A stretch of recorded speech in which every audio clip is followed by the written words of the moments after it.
Holyoke Police continuing their efforts to crack down on drug usage within the city.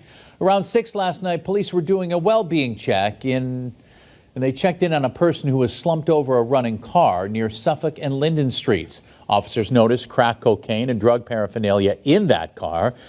The unconscious man, identified as 45-year-old Kyle Conrad of Southampton, woke up and was arrested for drug-related charges. Another arrest made around 4 this morning following a property check on Elm Street in Holyoke. 37-year-old Santiago Soltran Ramirez of Holyoke was seen in the hallway of an apartment building he didn't live in and was arrested for trespassing. When police searched him, they recovered around 80 bags of suspected heroin and fentanyl along with cash. He's previously been convicted of selling and possessing drugs in Holyoke and Northampton.